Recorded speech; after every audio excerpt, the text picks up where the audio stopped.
We are continuing our conversation with Representative Kip Kendrick, and today we're discussing your relationship with interest groups and lobbyists.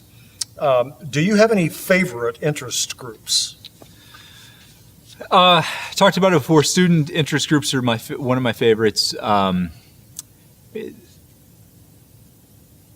Healthcare interest groups tend to be, whether it be providers, medical, some of the physician groups are good to work with. On budget committee, I really see a lot of interest groups all the time, right? Like, you get, anytime you're on budget, that was one of the more overwhelming days of my life, of being announced on budget. And all of a sudden you're getting the phone calls from everybody wanting to meet.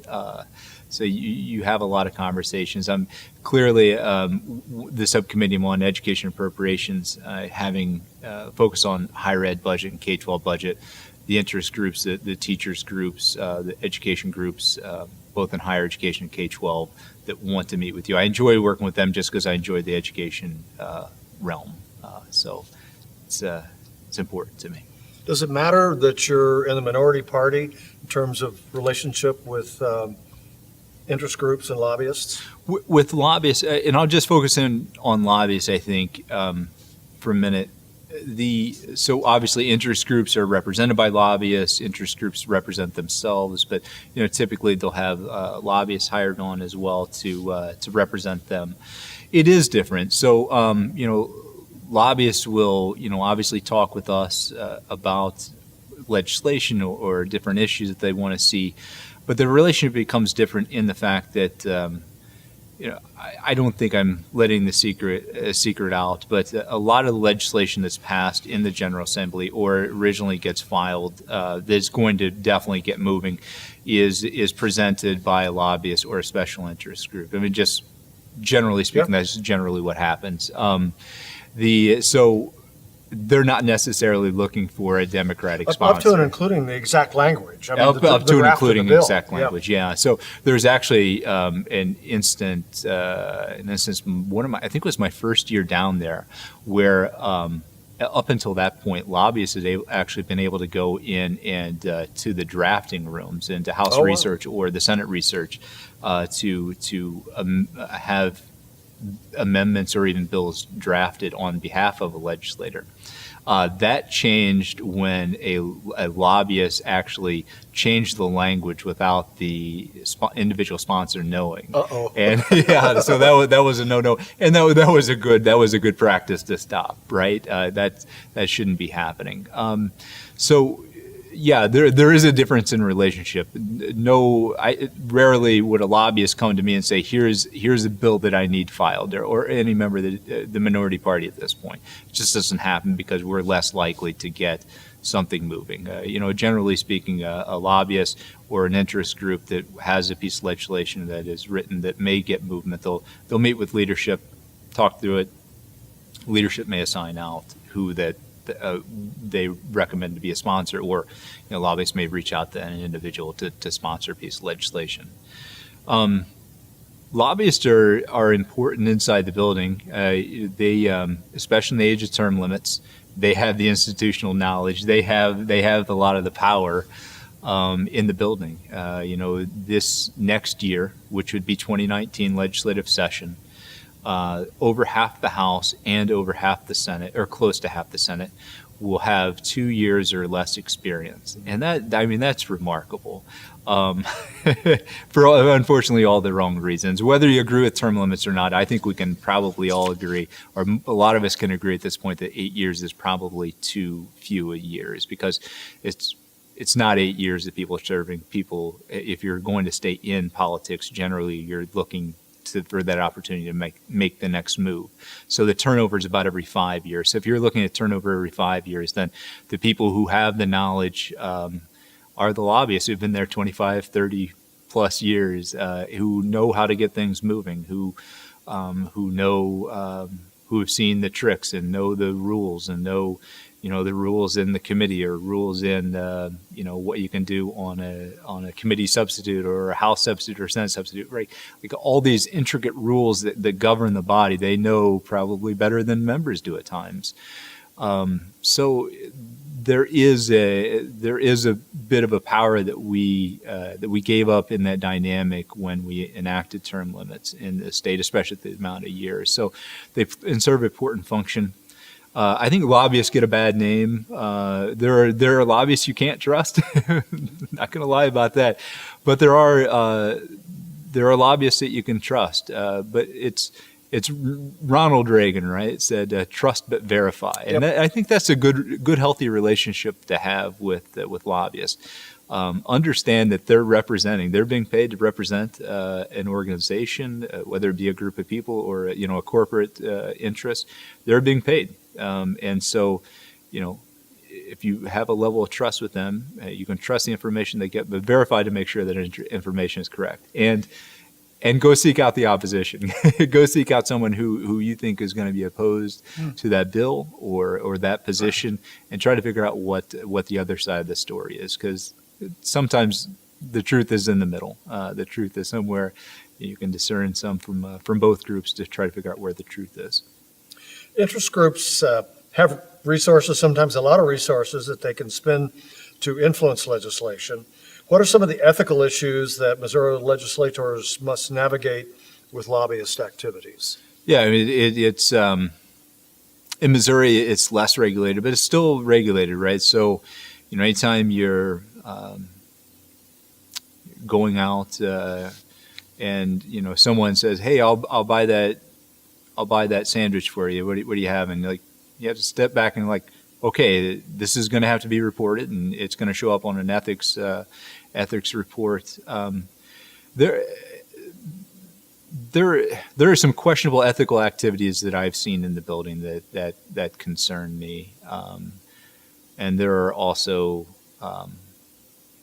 just some things that you have to be careful. You have to be guarded. It is an industry where you have to be guarded at all times. You have to again trust people.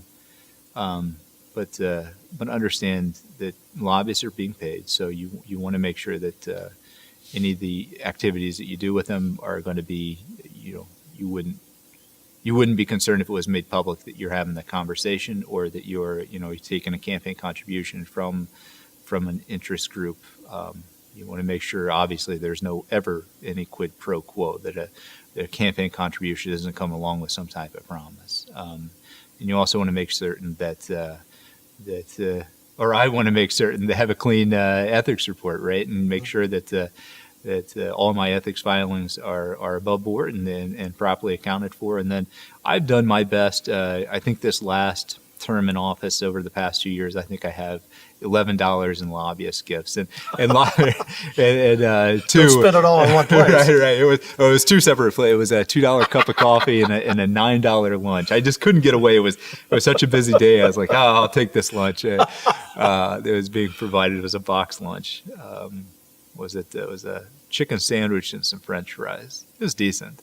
But I mean, you want to make sure the perception, and I'm an ethical person. You have to watch out, because the lobbyists will. I mean, they'll offer gifts. They offer tickets, and sometimes even the University of Missouri, if they provide me tickets to a football game, that has to be reported. And oftentimes, right, it's reported at $70 a ticket or whatever the face value is, and people see that, and you're getting gifts, and so you have to be careful. And I made an effort to limit lobbyist gifts, and we'll likely see some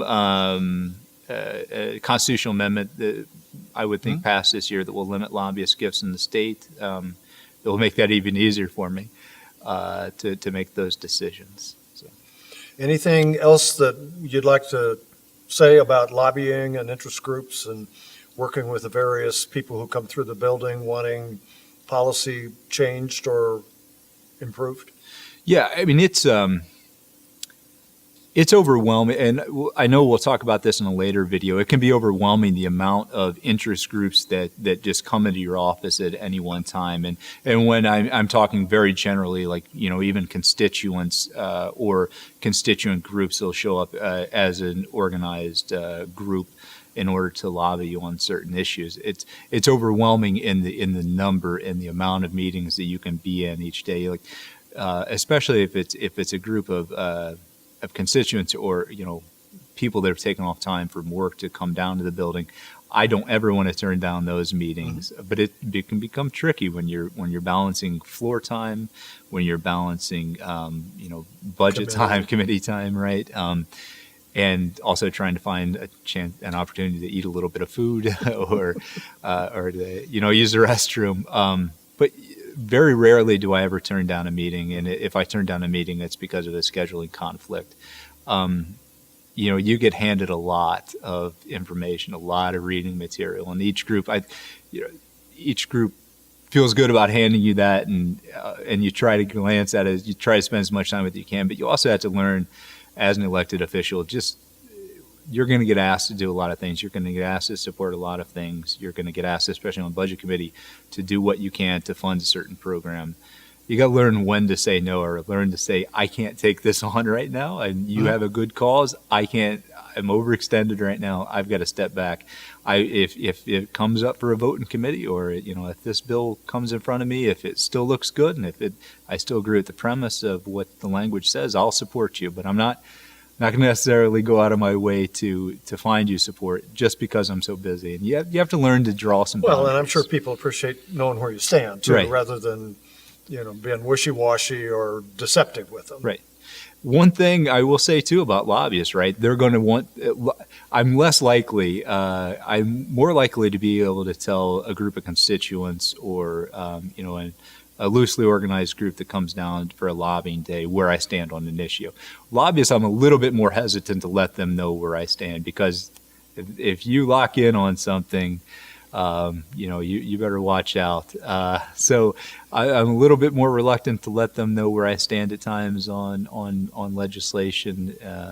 Not trying to be deceptive, but trying to make sure that you can keep your options open. That's right. Keep your options open, because a bill changes shape just like that very quickly.